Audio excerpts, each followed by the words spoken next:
You have any trouble with Chapter 6 video? Pulled up okay? Alright. Alright. So everybody knows how to balance equations now. That's one of those things that you never completely master. You just get better and better and better as you try. Alright. So I got some marked off, actually quite a bit. The ones in here that are where you have to look at the three statements and say how many of them are true. I didn't mark any of those, but if we get finished with the highlighted ones, then we'll come back to some of those. Alright. Number one, elements in group 1A and 7A. This is the old style group markings. 1A would be the alkali metals. 7A would be the halogens. How many valence electrons do they have respectively? Well, if you're given the Roman numeral version, the valence electrons are the Roman numeral. So it'd be 1 and 7. It's just that simple. Number two,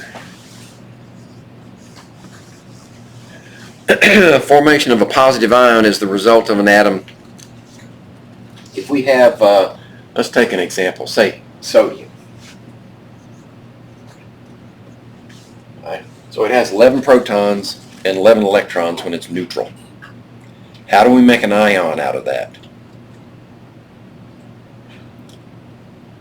We need an unbalanced charge, don't we? That's what an ion is. So, can we take away protons or add protons? No, that'll make a different element. It has to be electrons. So in sodium's case, we would take one electron away. Now it has 10 electrons. So the statement that satisfies those conditions is losing one or more electrons to make a positive ion. All right? It's all about the balance.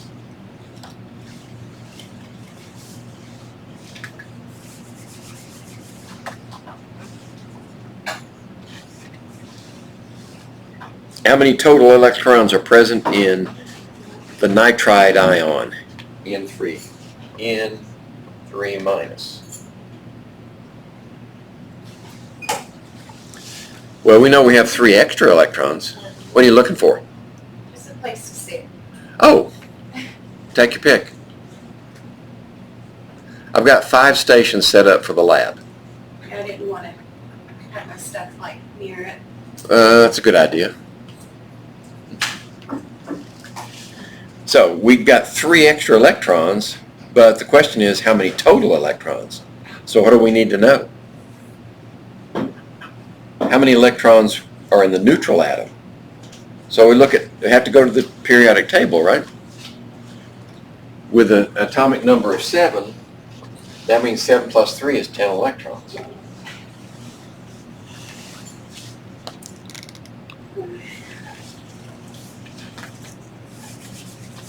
All right. So 4 is elements in group 2A and 7A of the periodic table be expected to form ions with charges of. 2A is alkaline earths. They always form +2 charge. They're metals. Right? So +2 charge for those. And on the far side, the 7A's are halogens. They always form -1. You remember why they form a -1? One explanation. They want to look like the noble gas that's nearest to them. So if you add an electron to, say, fluorine, you get neon electronic configuration. If you add one to chlorine, you get argon electronic configuration. So the halogens always -1, alkali metals +1, alkaline earths +2.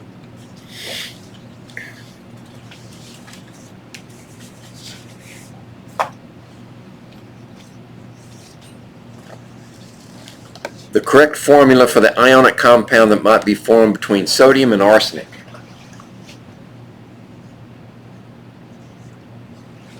So if we're going to form a compound between sodium and arsenic, what type of compound is that? Type 1, 2, or 3? Sodium have a fixed charge? It's a metal, so it has to be 1 or a 2. It's an alkali metal, so it's a +1 charge, always. How about arsenic? Where's arsenic located? It's in the pnictogens, and they're always -3 in an ionic compound, right? Because they're 3 to the left. Fluorine, oxygen, nitrogen. -1, -2, -3. So this has to be a -3. Right? So how do we make a compound out of that? If it's an ionic compound, you balance the charge. So we need 3 positives to match those 3 negatives. All right? No, wakey wakey.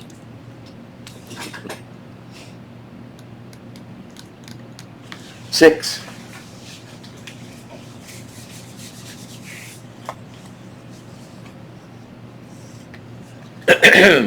In which of the following pairs of compounds are both members of the pair ionic compounds?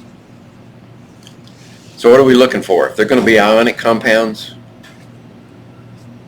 you have to have a metal and a nonmetal for both pairs. Right? If you've got 2 nonmetals, throw that one out. Right? A, phosphorus and iodine are both nonmetals. Right? You can find them on the right-hand side of the periodic table. So throw that one out. Nitrogen and chlorine, those are both, for B, those are both nonmetals. Throw them out. How about water? We know that's not an ionic compound. Lithium and iodine,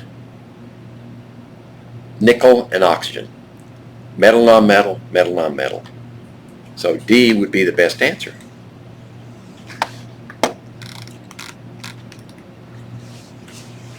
About 7.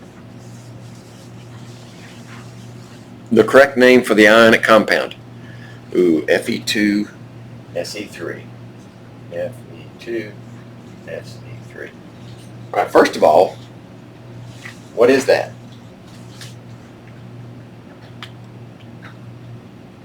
You have your symbols memorized yet? Nobody knows what Fe is. How about iron? How about Se?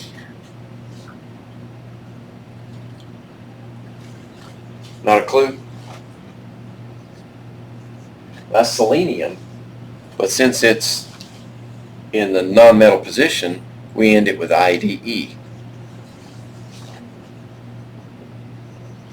Selenide. Now, is this a 1 or a 2? Has to be either one because there's metal involved. What determines 1 or 2? Fixed charge, variable charge. Right? Iron has a variable charge. It's a transition metal. So, we need to find out what is the charge on that iron. We have to go to selenium. Selenium will always be the same because it's under sulfur, it's under oxygen, it'll be a -2. Right? All the chalcogens are -2. So that's 3 times -2 is -6. So this has to balance with a +6, right? But there are 2 of them. So each iron only has to be a +3. There you go. That's the name of your compound. Number 8.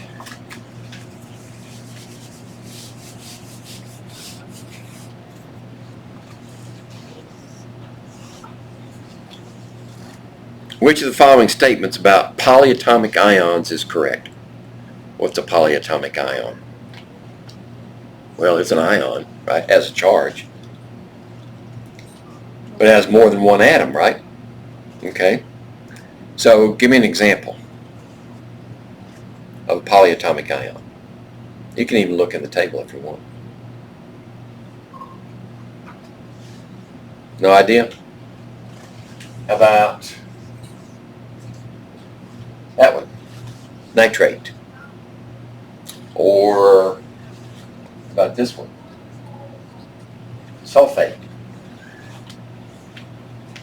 Now, does that charge belong to any one of those atoms?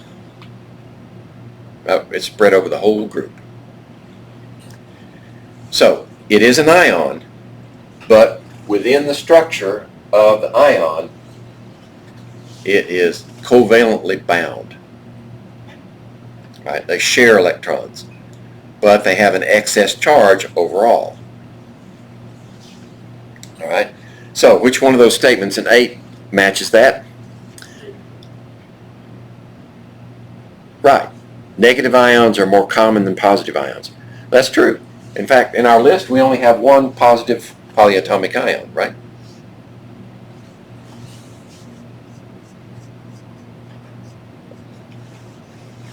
Ammonium. Now, we left one out that's a positive ion because we haven't talked about acids and bases yet. We get to those later. And that's the hydronium ion. But those are the only two that are of any importance to you guys. Ammonium for now, hydronium for later. Number 9.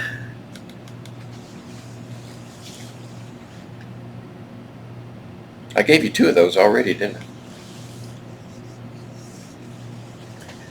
Formulas of the sulfate, nitrate, and phosphate.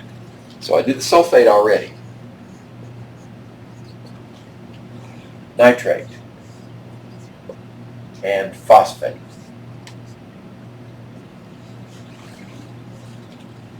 Okay. What if, and that would be D. What would this be called? If this is sulfate, what's that one? Sulfite.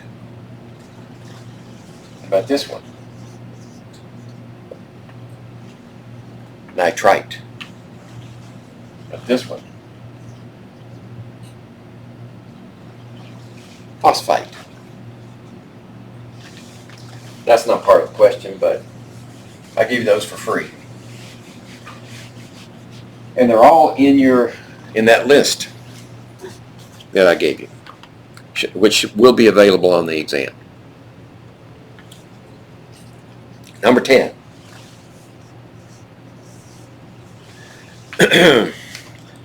That one's starting to lose its get up and go. In which of the following pairs of ions are the 2 members of the pair isoelectronic? All right, what do we mean by that? They have the same electronic structure. Right. So, the easiest way to determine this quickly is to look at the 2 in each group. Let's see, we've got A, B, C, and then more than one and none, or D and E. So we need to look at these 3. Sulfide, chloride, sodium, potassium, and aluminum, and nitride. Okay. Go to the periodic table, see if there are any of these that are, if they're both positive and they've got a single charge, they're probably not going to be isoelectronic because they're in 2 different periods. Right? What would sodium look like if it lost an electron? Just back up one. Looks like neon, doesn't it? So this one looks like neon. Potassium backed up one. It looks like argon. Okay? So that can't be it. How about sulfide? What does it look like? Add 2 and you get what? Argon. Right? Go 2 to the right. Chloride. Go 1 to the right. There you go. We found one. Okay? How about these?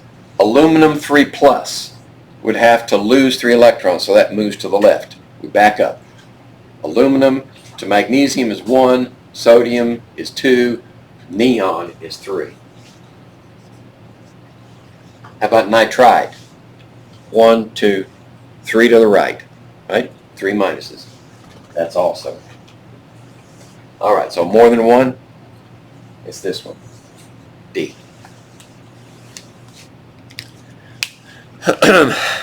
Now you could write out the electronic configuration, right? It'd take you maybe 10 minutes. But we want to get through each question quickly, right? Just answer the question. And that's the quickest way to do it, using your periodic table.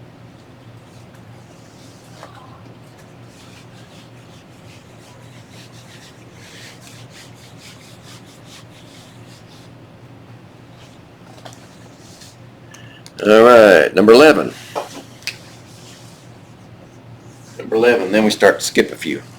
Which of the following elements would be expected to form a monatomic ion with a charge of +2? If it's going to be a +2, it's got to be a metal. So which group typically forms a +2? Alkali metals, the second group, second column. Right? So, oxygen can't be it, sulfur can't be it, right? Those are nonmetals. Magnesium is the only one that fits that description, right? Beryllium, magnesium, calcium, strontium, barium, those would all form 2+ charge.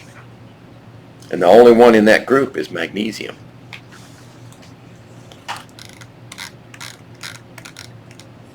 All right. Number 14.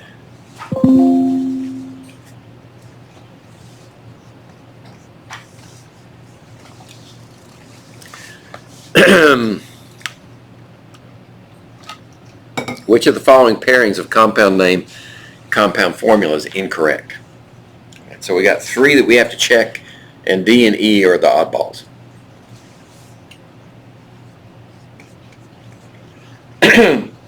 So, do these match? Sodium oxide.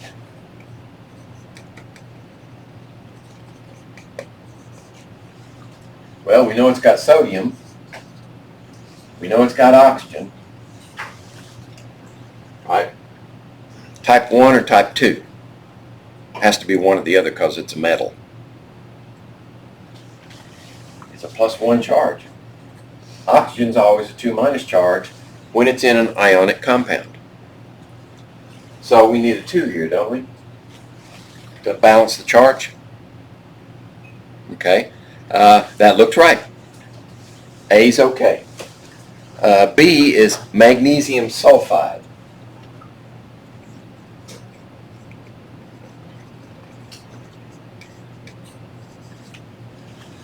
Okay, magnesium. Does it always have the same charge?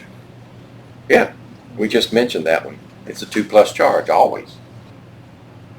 And sulfide, which is a 2- charge because it's a chalcogen. It's right there in the oxygen group. All right, so it's just MgS.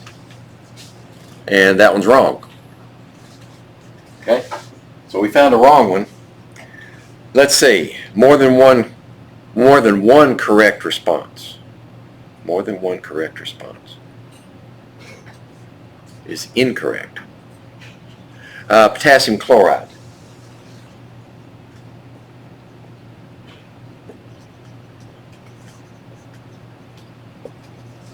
What's potassium? K. Chloride. Potassium's an alkali metal, right? plus 1. Halogens minus 1. KCl. That one's correct. So that one's correct and that one's correct. But we're looking for the incorrect.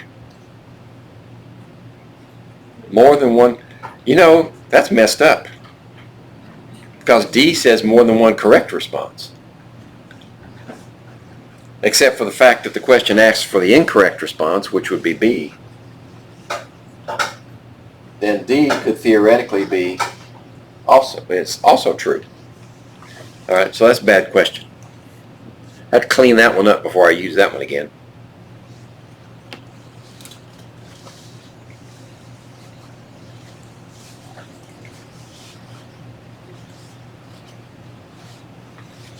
Got to remove some shadow. There we go. 15. Which of the following compounds contain more than 10 atoms per formula unit?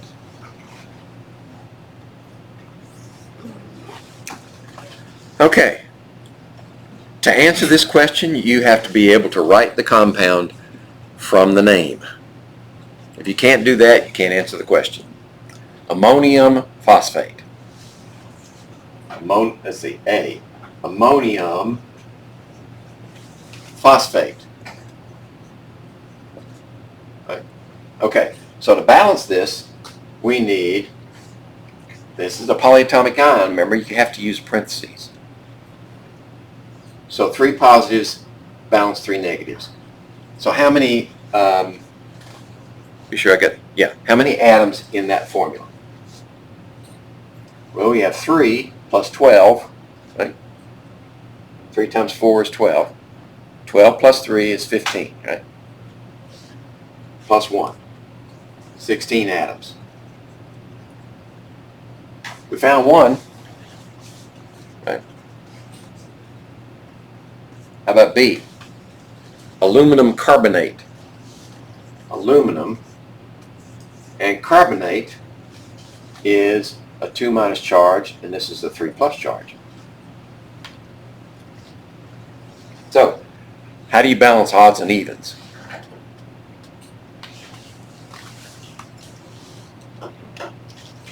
You guys are going to put me to sleep. Cross multiply. 2 there and 3 here. So that's, let's see, 12, 13, 14. Okay? That's another one that's greater than 10. How about C? Iron 3 cyanide. Iron 3 plus, cyanide 1 minus. That's polyatomic, and you can look it up in the table. So we need to balance these. That means this needs to be 3. So that's 6 and 1 is 7. Right? That's not more than 10. But one of the selections is more than one correct response. And we do have 2 of them. That's why D is the answer for this one. All right, here's one of those that we can come back to later.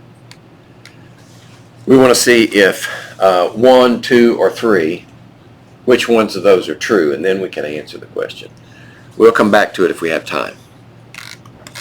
I'm going to go to the highlight. Well, we do have some highlighted ones. I guess I'm not going to have to come back to it. We're going to look at these. I thought I had left those unmarked, but I guess not. 19.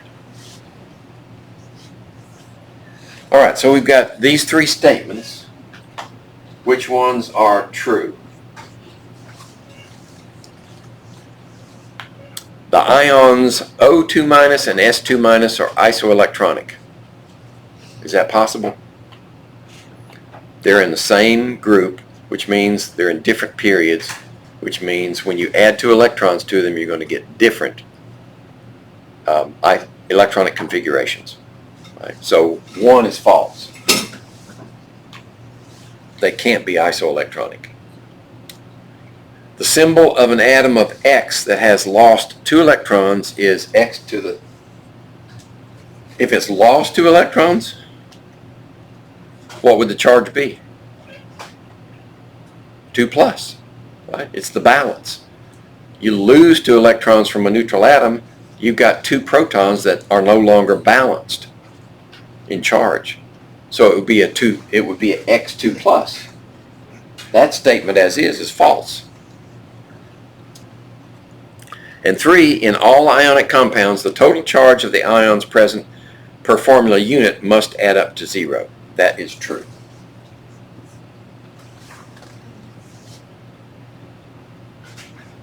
So, only one of the statements is true. That's C.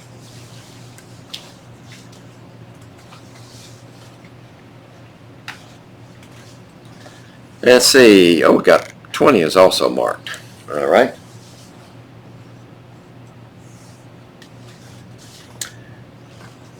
One, 2, and 3.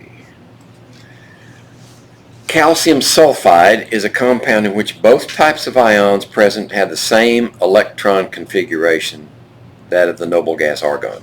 Calcium sulfide. So calcium and sulfide, right? So we just have one calcium, one sulfur. If we take away 2 electrons from calcium, where does that get us? Argon. Right, we back up 2, gives us argon. Sulfur we add 2. That gives us argon. So this one is true.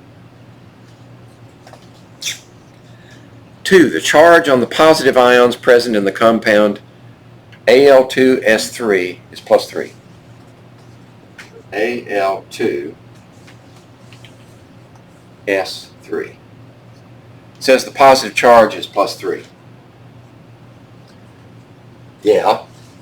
We know that's 2 minus, so that's minus 6. This has to be plus 6, so each one of these has to be plus 3. Also, we know that aluminum only acquires a 3 plus charge. That's it. It's always constant. It's the same charge every time. So you can do it either way. And then the last one. The polyatomic ion ammonium and cyanide do not contain oxygen. Well, that's true. Ammonium, cyanide, no oxygen.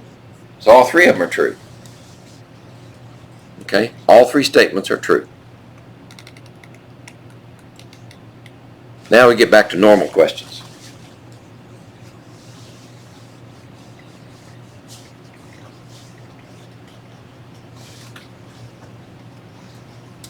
(21) For the electronic configuration 1s2, 2s2, 2p6, 3s2, and 3p5, choose the appropriate number of valence electrons present from the response list. How do we know the valence electrons? The number of electrons with the same principal quantum number. Highest one. So you start from the right, you say, okay, we got 5 in a 3, and we got 2 in a 3. So how many valence electrons? Right. This many. 7, which would be D.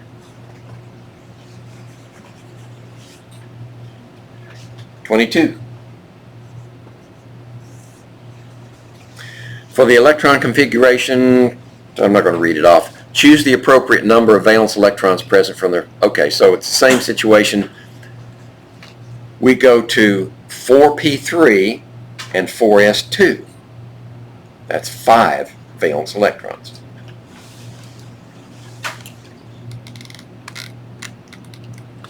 All right, 23.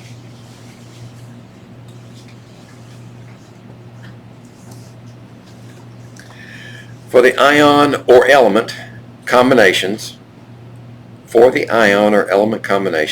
M2 plus and X minus. M2 plus and X minus. Choose the correct formula for the compound produced. All you have to do is balance the charge. The simplest arrangement, simplest numbers for each one, leave that one alone and just add 2 of those. Then you balance the charge. So MX2 is the only way to answer that one. M stands for metal and X stands for non-metal. Let's see, 24. Looks like a similar question.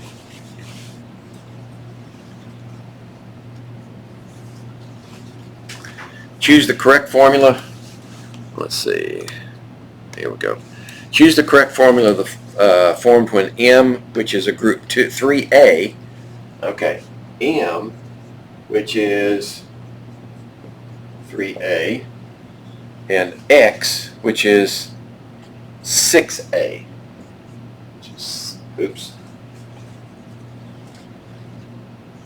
6A. Okay. So we know that this one is going to have 3 valence electrons, and the best way for it to get to where it wants to be, noble gas configuration, is to lose those 3 electrons. Right. So it has to be a 3 plus. This one is 6. The best way to get to 8 electrons with this one is add 2. Right? So it's be a 2 minus. That's the trick. Figuring out what the charge is. Then you can balance the charge. 2 here and 3 there.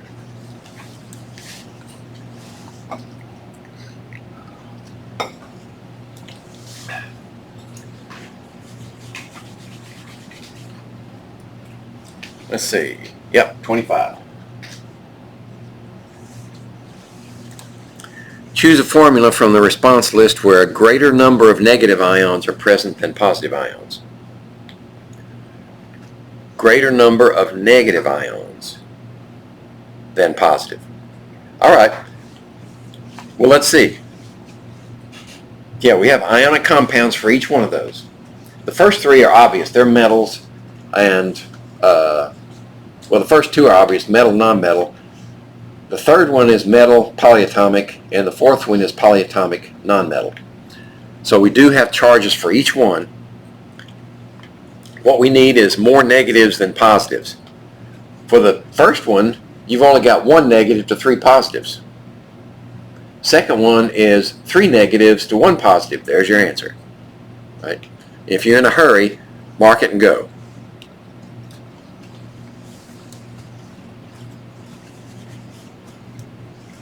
(26)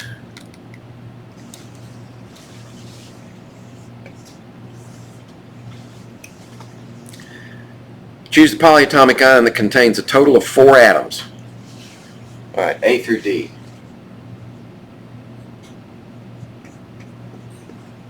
So A is hydroxide, ammonium, nitrate, and sulfate. And we're looking for 4 atoms. Right? That's not it. 5, that's not it. There we go. And this one's 5. Okay. So nitrate's our answer.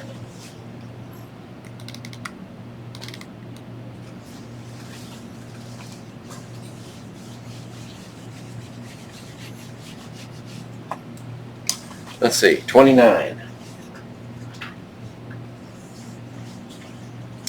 Which of the following molecular compounds would have a Lewis structure that contains 10 electron dots?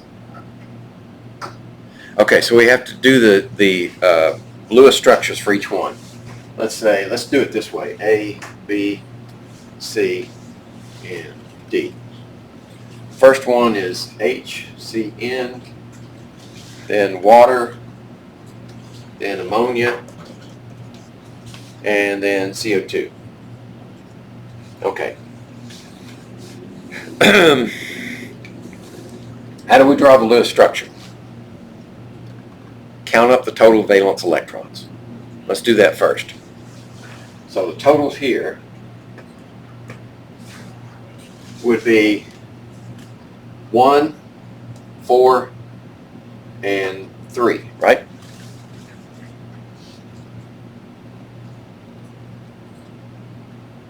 No, 5. Excuse me. 5, 4, and 1.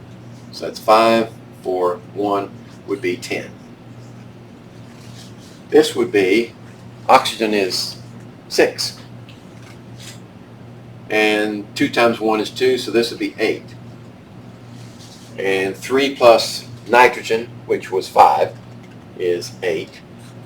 And 2 times 6 is 12, plus 4 is 16. Okay, that's the total. Which of the following Lewis structure contains 10 electron dots? Okay, that's as far as we need to go to answer the question. Because you have to place these electrons in the structure. You have to use all of them. Right? So that's the total number that you're going to need. Valence electrons is 10. That's your answer. We don't even have to waste time drawing the structure to get the answer.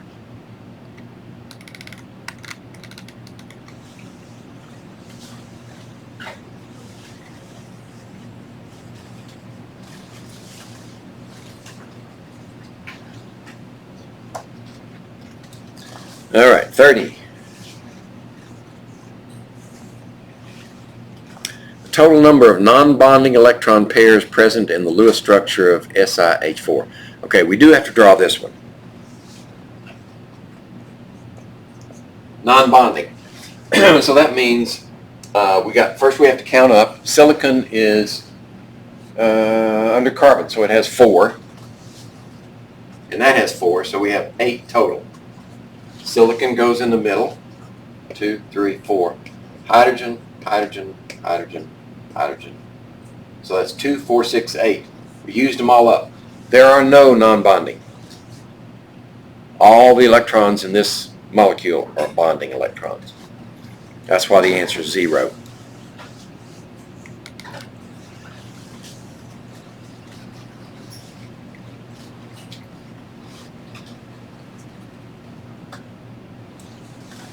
Yeah, 31.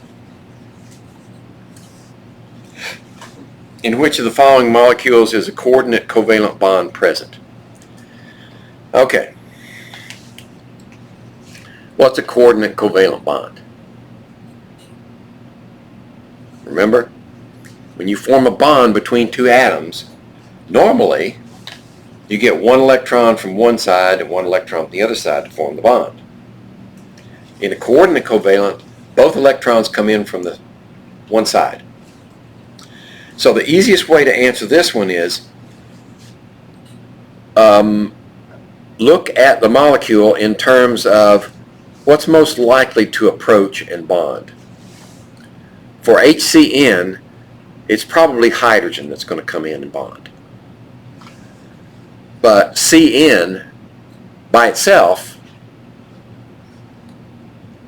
I'll tell you what, let's be methodical about this.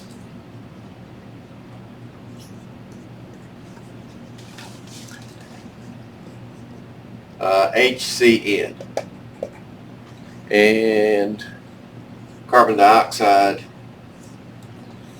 and nitrogen, dinitrogen, and like that. Oops, oxygen, excuse me. This is oxygen. Let's do it on this side. Let's put it on the right side. Yeah. Okay. So if we were to draw this one, we would have 5, 4, and 1 would be 10. So we would have this one, and we've already got the bonds in there, so we can put those in. 2, 4, 6, 8. Where's the 10th one go? Can't go here, can't go there, has to go here.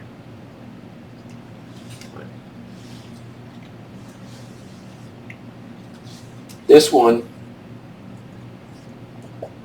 we know from experience, has these two here and these two here. That's probably not a good candidate either, because this would, CO would not be a stable compound.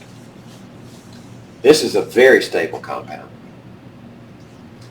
But if we bring an oxygen in,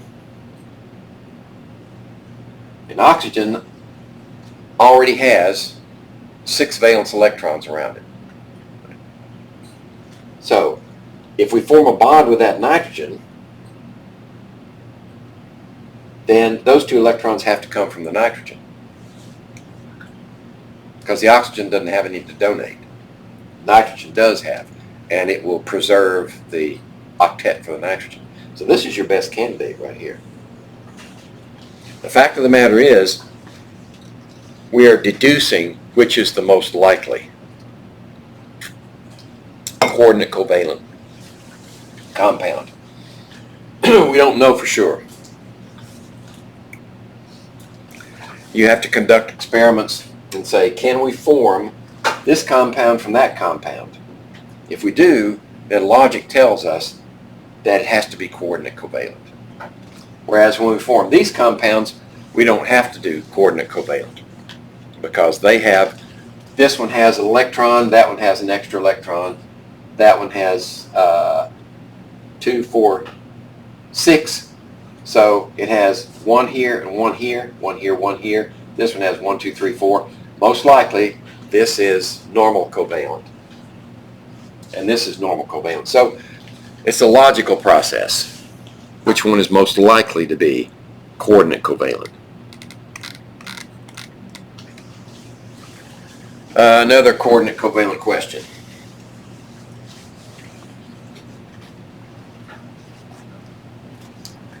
"35. I think I need to get another marker out. Got one? Yep.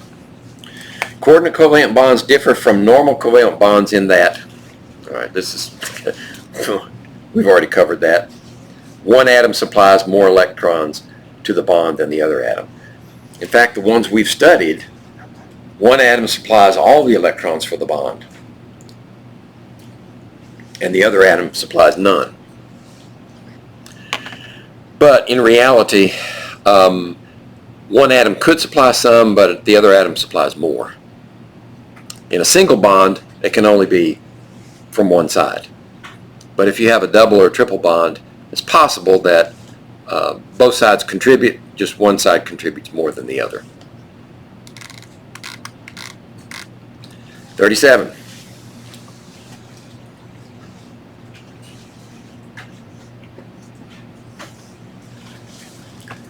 Which of the following statements concerning molecular polarity is correct? How do we determine the polarity of a molecule? What two factors do we need to consider? Polar bonds. If the bonds are not polar, then you won't have a polar molecule. But if you do have polar bonds, then you have to consider the geometry of the molecule. Are the polar bonds arranged in such a way that they're equal and opposite, or they're equally spaced around a regular a three-dimensional structure so that they cancel each other out? So we have to consider those two factors when we're determining polarity of a molecule. And all right, so A is all diatomic molecules are polar. No. All you need is one to negate that answer. Nitrogen's a good example. When both of the atoms are exactly the same, you don't get a polar bond. So A has to be false. How about B? All linear triatomic molecules are nonpolar. No. I mean, wait a minute. Linear triatomic. Oh, linear triatomic. Okay. Linear triatomic, they're only nonpolar if all the atoms are alike. But if you have, say, hydrogen cyanide would be polar. Right? So we found an example that negates B. C says triatomic molecules in which all bonds are polar must be polar. Triatomic molecules in which all bonds are polar must be polar. Let's see, can we think of an example? Triatomic, so it needs 3 atoms. All the bonds are polar. 3 atoms and all the bonds are polar. Oh.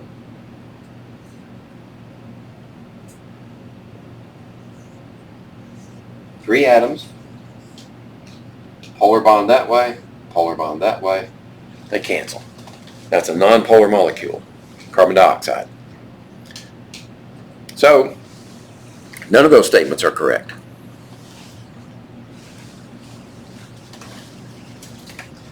It's one of those logical problems. If it says all, then all you have to do is find one exception, and that statement is false. 38. For which of the following pairs of compounds do both members of the pair have names that contain the prefix di? 38. All right. Okay. When do we use Greek prefixes? For which compounds? Type 1, 2, or 3? Type 3. Both nonmetals. So, if both pairs have names that contain di, they must both be type 3 compounds. Right? That's metal, that's nonmetal, nonmetal. Look at the first one.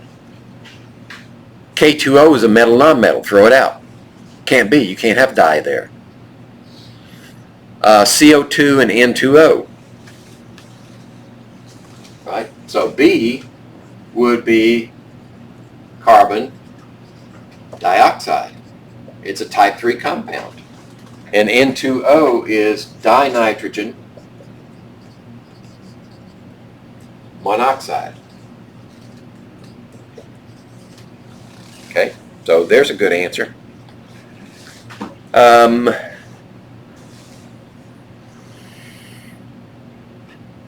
N2O3, dinitrogen trioxide, and H2S is just hydrogen sulfide. So that's I think the name for hydrogen sulfide is sort of grandfathered in. Hydrogen occupies the position of a nonmetal. Excuse me, a metal. So you just balance the charge. Sulfur is 2 minus, hydrogen is plus 1. That balances. That's a tricky question. Yeah. Oh, here's another one of our wonky ones. So we won't have to backtrack since I've got a few of them highlighted. 1, 2, and 3. Okay, first statement. Once a coordinate covalent bond is formed, there is no way to distinguish it from any of the other covalent bonds in a molecule. That's absolutely true. There's no way to tell. The least electronegative elements are located to the far right in the periodic table. The least electronegative. The far right. So we're talking about individual periods. If you go to the right in any one of those periods, the least electronegatives in that period will be not to the right, but to the left. Right? What's the trend for electronegativity? Lower right to upper left. From left to right, you increase electronegativity. So 2 is false. And 3, the central concept of VSEPR theory is that the electron group in the valence shell of a central atom in a molecule attract each other. Electrons attract, right? Same, like charges attract, right? No. Unlike charges attract. Positive attracts negative. Electrons don't attract one another, they repel. That's the key to identifying this one as a false statement. There's only one true statement in that group.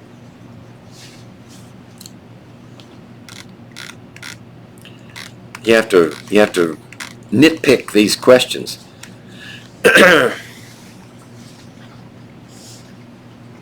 All right, there's another one. 44. Let's see how we're doing on time. Coming up on, okay, we're good. 1, 2, and 3.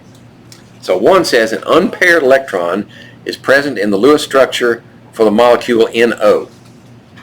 Well, let's see. NO. So this will have 6 valence and this will have 5. So we have 11 electrons. We go like that. Oops. Getting hung up on ends. Oh, there we go. So minus 2, we have 9 electrons left. So 2, 4, 6, let's see. Let's do it this way. 9. 1, 2, 3, 4, 5, 6, 7, 8. We put 9, whichever one. The more electronegative is going to be the one that gets the electron. So oxygen will get it. It's to the right of nitrogen. Now we have to make an octet. Right? We have 2, 4, 6, 7. That's only 7 electrons. This one has 2, 4, 6 electrons. So maybe we ought to move one of these down here, like that. And that would be 2, 4, 6. Let's see, 2, 4, 2, 4, 6, and 2, 4, 6.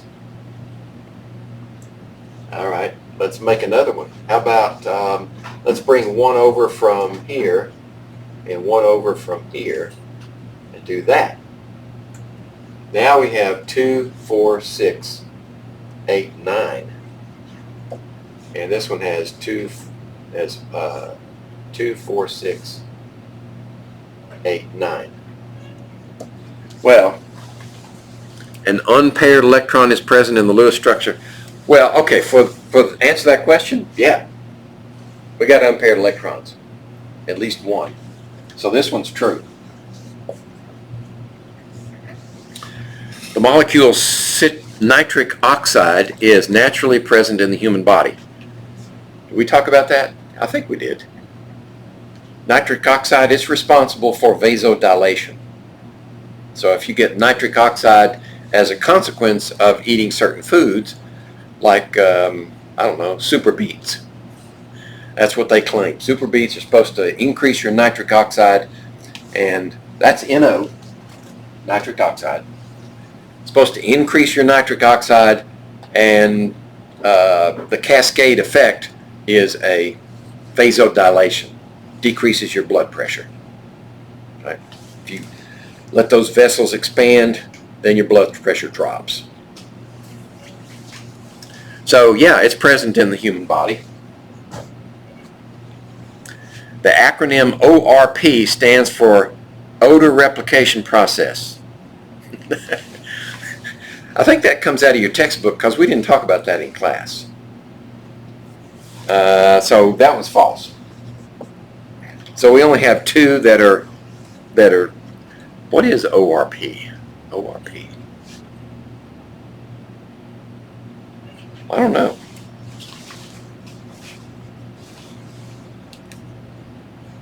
I think it's worth looking up. This is when you learn stuff, when your mind is stressed and you work to answer a question, then you remember it. I don't think I've ever looked this one up before. Let's see, ORP. Oops, ORP, and I'm going to say chemistry.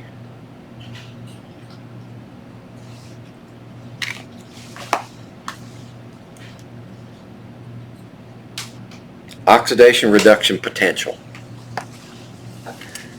And we haven't talked about that, have we? Have we talked about the types of chemical reactions yet?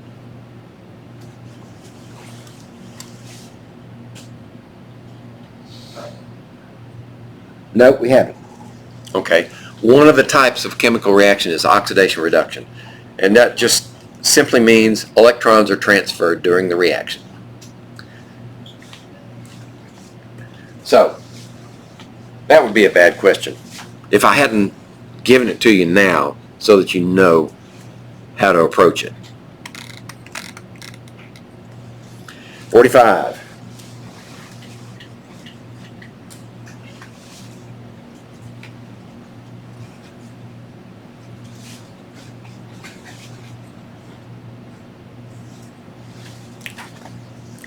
Choose the correct number of shared electrons in the Lewis structure for water.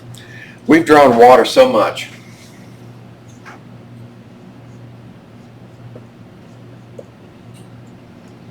There it is.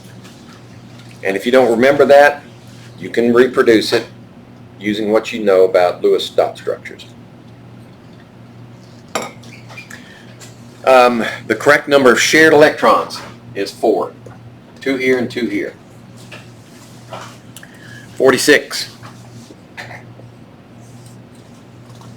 Characterize the bond that forms between carbon and hydrogen, 2.5 and 2.1. Carbon and hydrogen. This is electronegativity of 2.5. This is 2.1. So what's the difference? The difference is 0.4. That's going to be a covalent bond. That should be nonpolar. Nonpolar.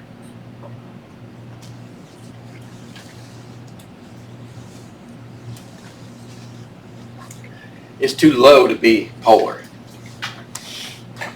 Right, what's the breaking line for polar? I think it's 1.2. All right, 47.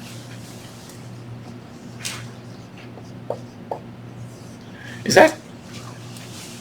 I know that was part of our PowerPoint slide set, but I don't think I added it to the review document.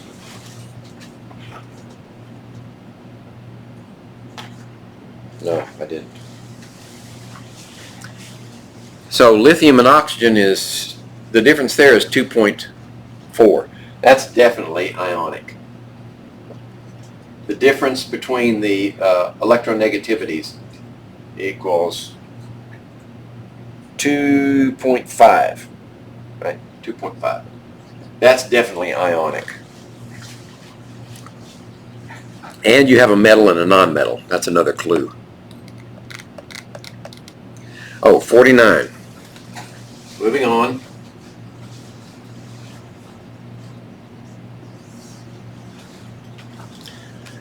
Compound with a trigonal pyramidal geometry. How do you get a trigonal pyramid? It's not a regular geometry. So the way you get a trigonal pyramid is to start with, the only way I've ever seen it is to start with a tetrahedron. And one of the positions is a lone pair. So if you have, say, ammonia, right? So we have nitrogen would be 5 and 3 here, so that's 8 electrons. So nitrogen, 1, 2, that's 6, and then a lone pair here. So the electronic configuration is tetrahedral, right? So you're going to have, let's see, you're going to have hydrogen, hydrogen, hydrogen, forming a bond there and there and there, and above here is the lone pair. So if you flip that kind of sideways, rotate it some, you're going to see that you have a tetrahedron electronically. But if you cover that up, the nitrogen sits up here and the hydrogens are down here on the triangle. That's a trigonal pyramid. So we have another example there. C is phosphorus trihydride. Right. Similar situation. Instead of nitrogen, we have phosphorus here with that lone pair. That's going to give you a trigonal pyramid.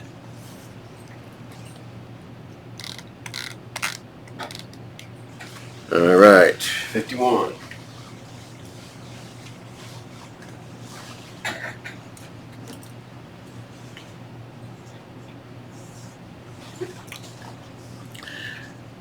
Select the correct number of atoms in 1 molecule of dichlorine monoxide. Dichlorine monoxide.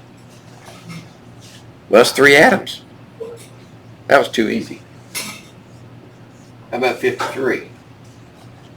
Select the correct number of atoms in the 1 molecule of hydrazine. Okay. Did we mention hydrazine before? Hydrazine is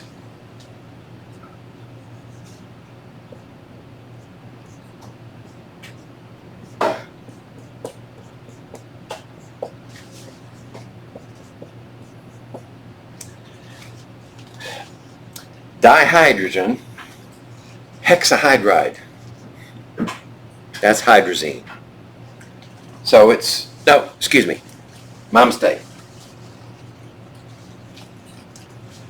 It's dinitrogen tetrahydride.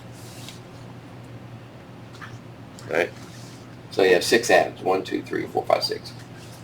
I forgot it. It does have a double bond in there. Hydrazine is extremely hazardous.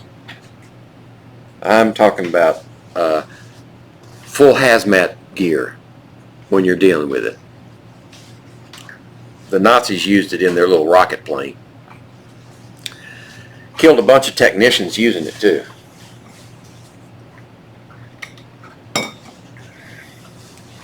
It's one of those compounds that's pyrophoric. In other words, if you have hydrazine in this tank and oxygen in this tank, you bring them together in your rocket engine, you don't have to ignite them. They automatically go off. And that's probably why they used it. Then they didn't have to deal with the ignition system.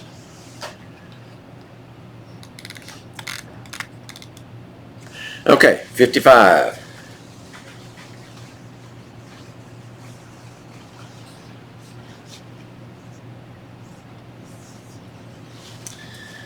The formula mass of ammonium phosphite. Oh, they give you the formula. All right. NH4 and PO3. This is 3 minus, that's 1 plus. So this has to be 3, correct? Yep. So what's the formula mass of that compound? You know how to do that. 3 times nitrogen, 12 times hydrogen, 1 times phosphorus, which was, I can see it here, 3098, or is it 7? 3097. Correct? Yeah, I think that's right.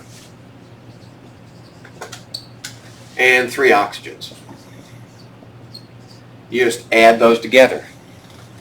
And you should come out with 13309. Let's see. 7, 8, 9, yep.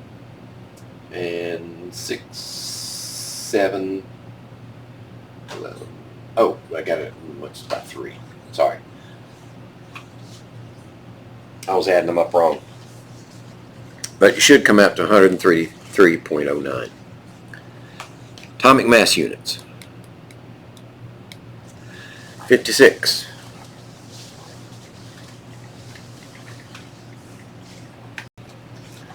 We got to balance some equations in here eventually, don't we?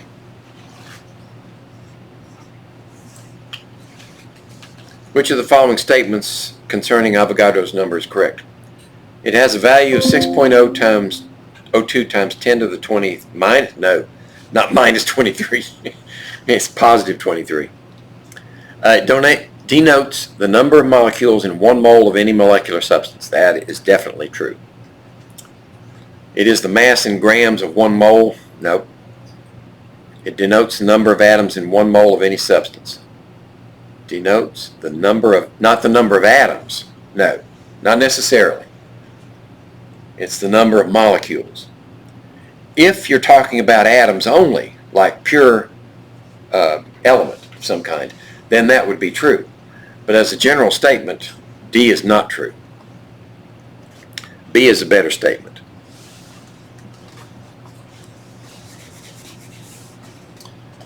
(57) Avogadro's number of sulfur atoms would have a mass of,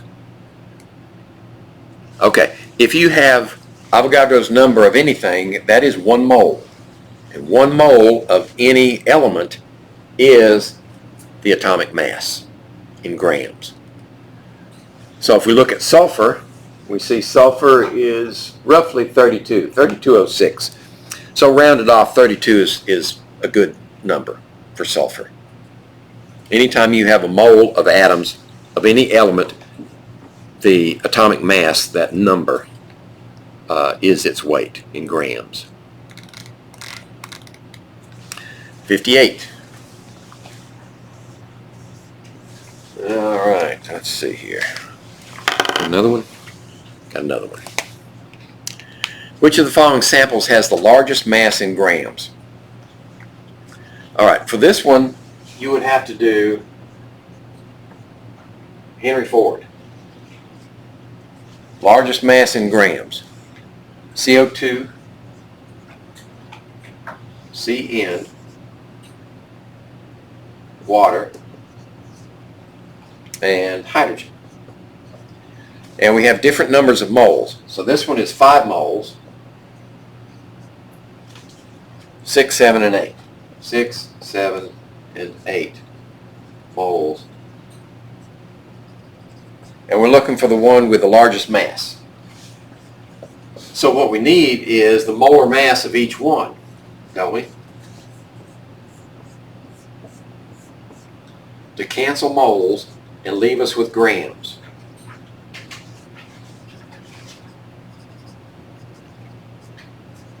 That would cancel all the moles and leave us with grams. So we need the molar mass for each one. What's the molar mass of carbon dioxide? Well, let's see. 12.01, and then 2 times 16 is 32, right? So that's 4401. And CN would be 12.01 and 14.01. So that's 26.02. And water, we know that one is 18.02. And hydrogen is 2.02. 2 times hydrogen. Okay. So now, that didn't work very well. Good. That even worse. Okay. Okay. Bring out the big gun.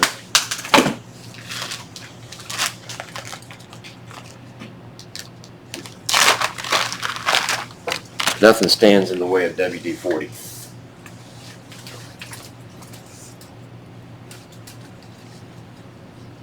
All right. Get rid of those two. Okay. Back to the question. So if we need to find the largest mass, can we estimate these without actually doing the calculator? What's 5 times 44? Well, it's about, let's see, 5 times 4 is 20, and 2 and 20 is 220. About 220 grams. How about 6 times 26? 3 plus, let's see, 6, 3 plus this is 156, about. How about 7 times 18? That's 7 times 8 is 56, and 5 and 7 is 12. And then 8 times 2 is about 16 something. Okay. So, A should be the correct answer without having to use a calculator. If you practice estimating. Now, if we needed an exact value, sure, pull out your calculator and do it. Or if you don't trust yourself estimating, use your calculator.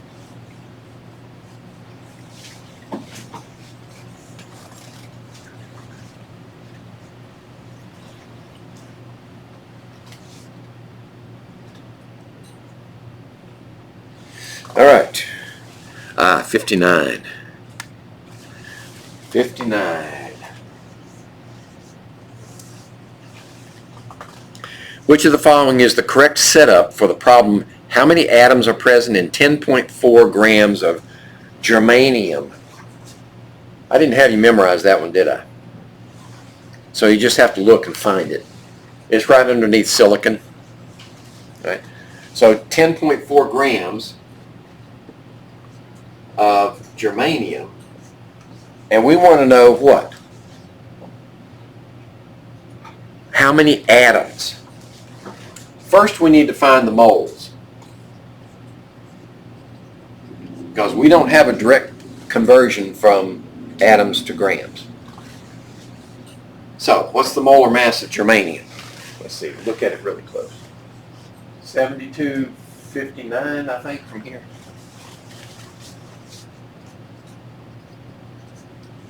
Now that you have moles, you can convert to atoms.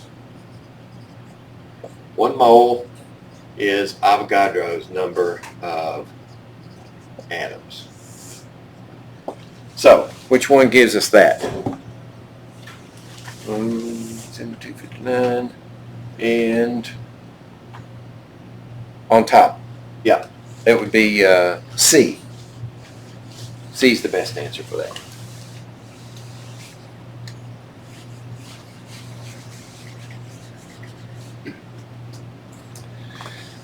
All right, 61. Now we're going to balance an equation. All right, which set of coefficients balances this equation? C4H10, C4H10 plus oxygen. That's butane, by the way. Anybody got butane lighter on them? Same stuff as in your butane lighter.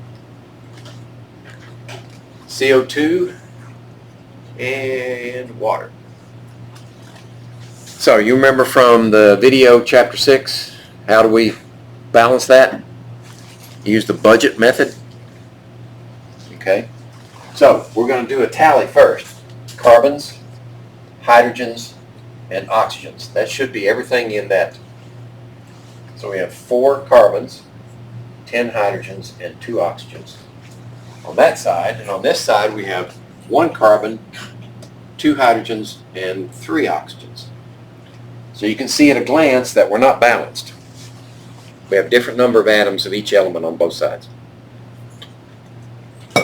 All right. So where do we go first?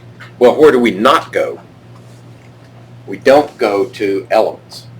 Save those to last. If it's a freestanding element, leave it to last. Because if you put a coefficient in front of that one, that's the only one it changes. And it doesn't mess with any of your others. Okay, so if you don't know where to start, just start at the top. How about 4 carbons? All right, 4 carbons.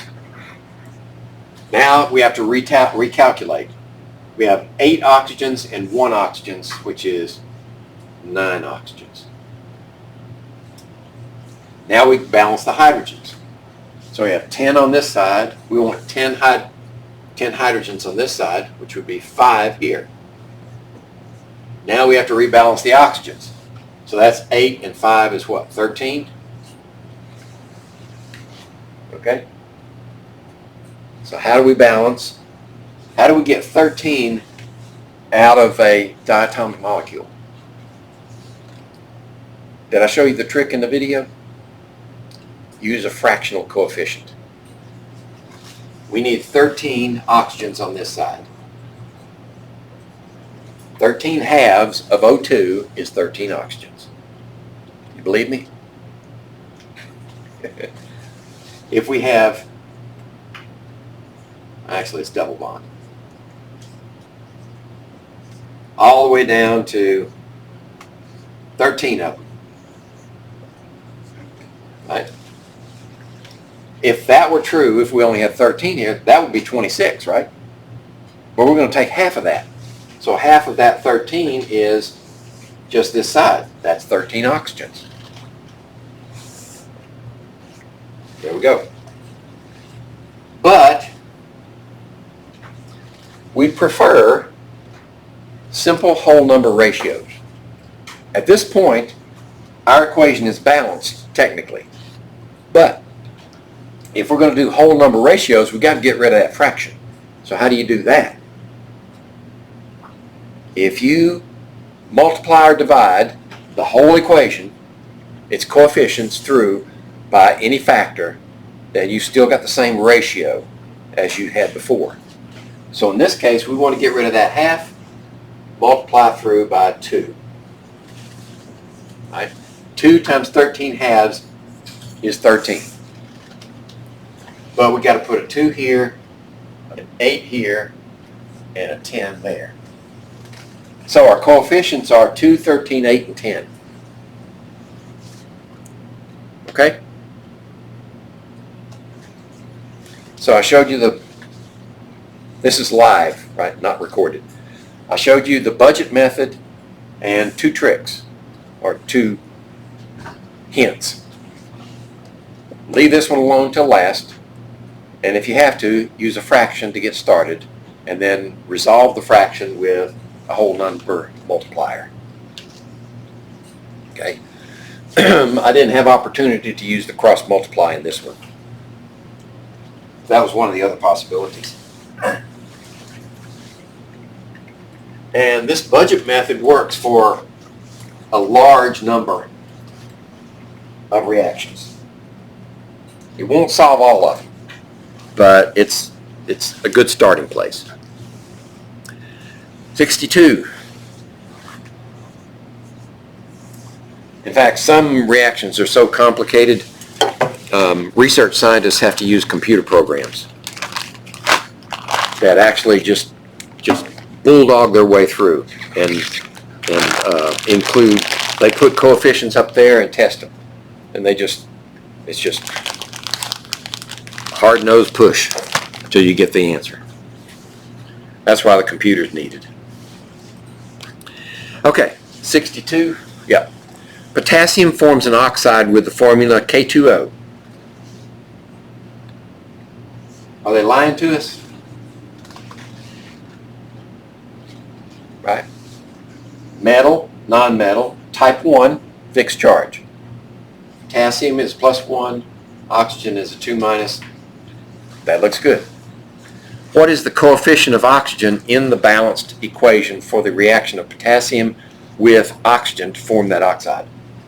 Okay, so now we're going to complicate things. K2O we know is the answer. That's the product. K2O. Formed from potassium and oxygen.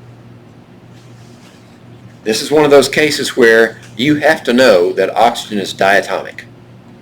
If you don't remember that, then you'll never balance the equation. Which ones are the diatomics? Hydrogen, nitrogen, oxygen, fluorine, chlorine, bromine, iodine. Those are the diatomics at 1 atmosphere pressure and room temperature.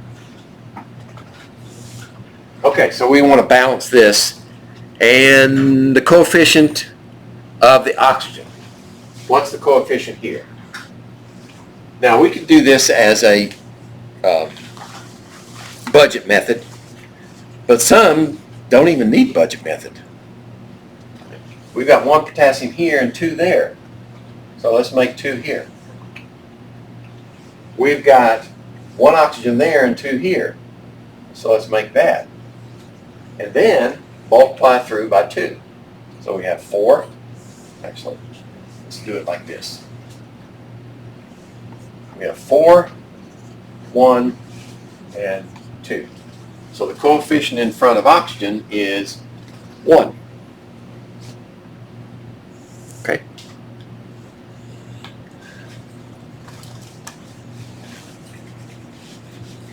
Now, if you're not comfortable doing it that way, set up your budget and go for it. You'll get there. All right, how about 64?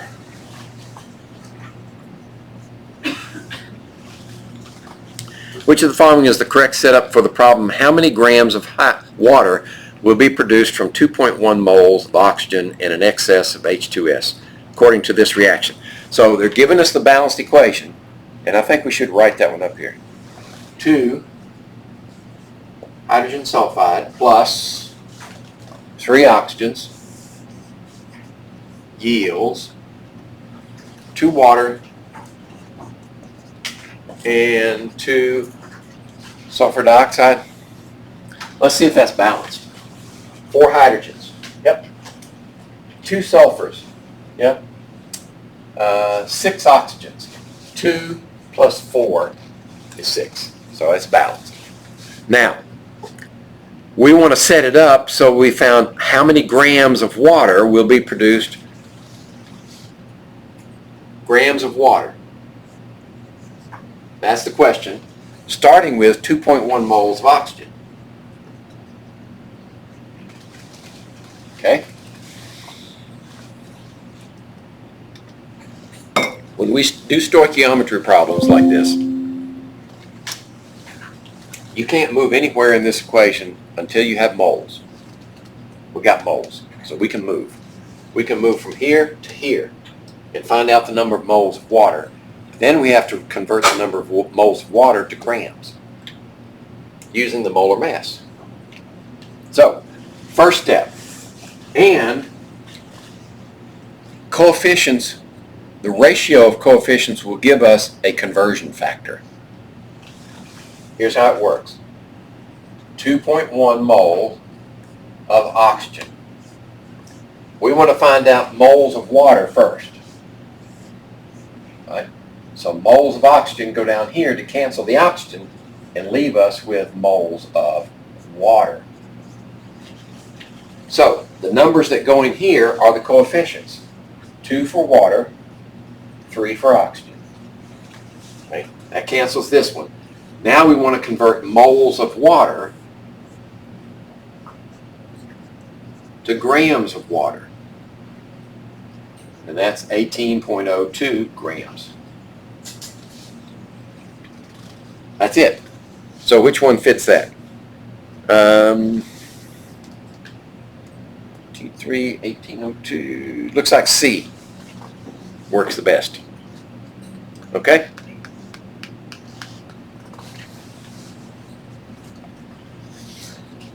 That's why we balance equations, so that we can do this stuff. Right? Without a balanced equation, you can't do that stoichiometry.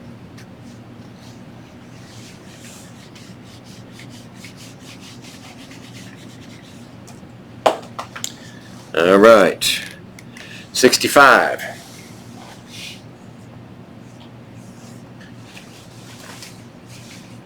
The atomic masses of helium and beryllium are 4 and 19.01. Okay, I'll go with that.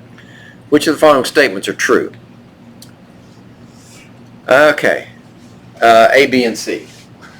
A, B, and C.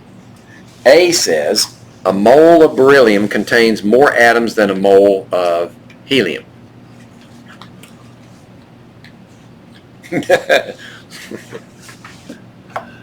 A mole, let's see, who said a rose is a rose is a rose? Some poet. What was her name? I know it was a woman. But a mole is a mole is a mole. If you got a mole of atoms of this element and a mole of atoms of this element, you got the same number of atoms. So A is false.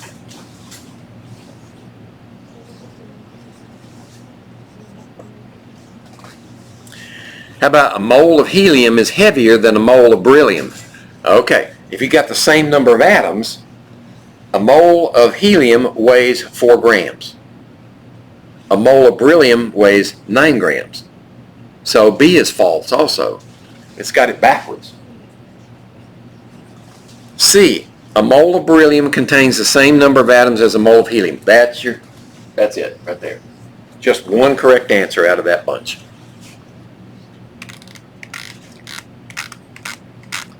All right, 70. I gotta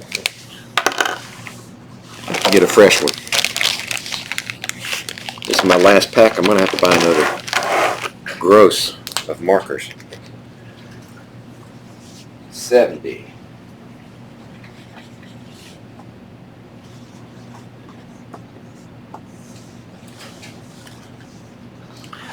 Let's see, 1, 2, and 3. All right. 2 moles of NO contains the same number of oxygen atoms as 1 mole of CO2. Yeah, 2 moles of NO, 2 moles of NO contains how many oxygen atoms? 2 moles. 2 moles of oxygen. And 1 mole of CO2, 1 mole of CO2, right? This 1 times 2 is 2, and 2 times 1 is 2. That was true. The coefficients in a balanced equation give the fixed molar ratios between reactants and products. Yeah, that's true. That's an identity statement for a balanced equation. Avogadro's number is an experimentally determined quantity. In fact, it is. I mean, we say that it's just a number, but it was experimentally determined and attributed to Avogadro. He didn't determine the number, but it was the number was named in his honor because of the work that he did that allowed the determination of the number. Right, so all 3 of those are true. 75.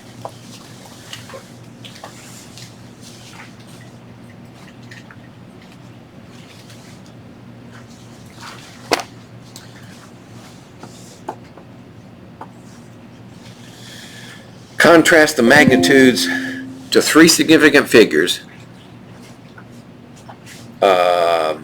Moles in 28 grams of nitrogen, 28 grams of N2, moles in 28 grams of CO, 28 grams of CO, and then select an appropriate response. Okay, if we're going to convert this to moles, we need the molar mass of nitrogen, which is 28.02, which is approximately 1. How about CO? Well, let's see. Carbon is 12.01 and 16.00. So that's 28.01. To how many significant figures? 3 significant figures. Oh, okay. So for 3 significant figures, yeah, they're both virtually 1. So they're both equal in the number of moles.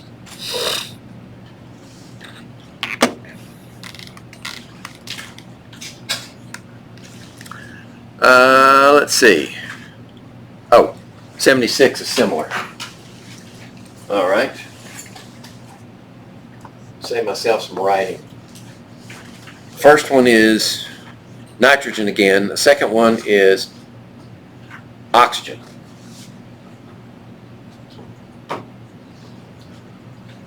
So 28 grams of oxygen? Yeah, 28 grams of oxygen. So that one's going to be about 1. And oxygen is going to be 32. And the wording here is compare the number of molecules. If you're comparing apples and apples, right, or if we convert them to oranges, both of them to oranges, you're still comparing oranges to oranges. You're still comparing the values that will answer the question. So if we determine the number of moles, we can answer the question in terms of molecules also. So this is about 1 mole of N2 molecules, but this is less than 1 mole of O2 molecules. 28 divided by 32. So 1 is greater than 2. This one is greater than that one.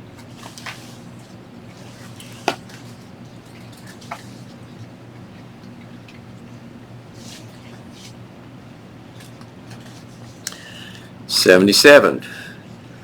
Balance another equation. Okay. 77. Select the set of coefficients for the following correctly balanced equation. So we've got methane is decomposed into C3H2, H8 plus H2. Okay.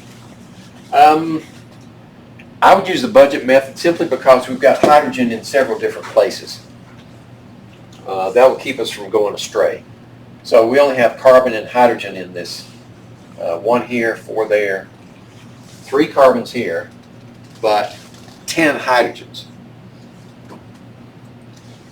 Okay, so we want 3 carbons here. That gives us 12, right? 12 hydrogens. Yeah. Now notice that if we hold these 2 out, let's see. No. We've already got 8 hydrogens here. If we need 4 more hydrogens, if we put a 2 there, that gives us 4 more. 4 plus 8 is 12. You see that? So since we have hydrogen in 2 different places, we have to decide, all right, which one gets the coefficient? Well, this one already has 8, and we need 4 more to get 12. So 2 times 2 is 4, gives us 12. So we got 3, 1, and 2 as the coefficients. That would be D. Now you might not recognize that little trick if you haven't been doing any of them, if you haven't been practicing. Let's see, how about this one?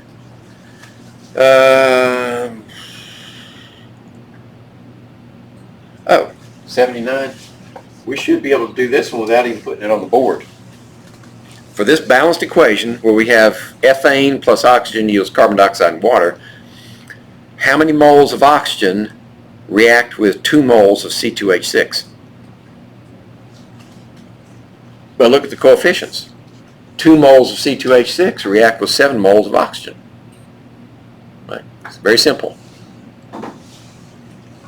What if I changed it to, say, 4 moles of C2H6? How many moles of oxygen? I doubled the ethane, double the oxygen. 2 times 7 is 14. Then it would be 14 oxygen. It's a ratio.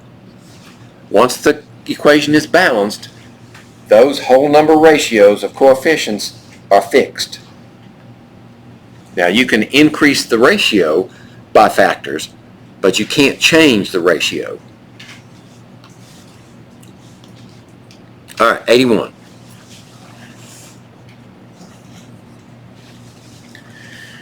What's the molecular geometry of H2S?